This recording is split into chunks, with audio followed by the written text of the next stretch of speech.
And when you develop your foundational statement, if you use the method as I showed you,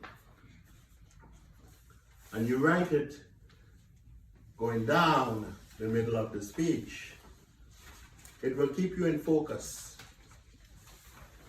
You keep going back to that foundational statement. You don't have to repeat it, but the focus is on.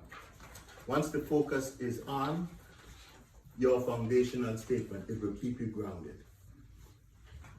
The reason we added the title across, it's also a reference point, but the foundational statement is what Randy Harvey, who worked with me on one year that I competed, he refers to it as the scarlet ribbon running from the top of the speech all the way down.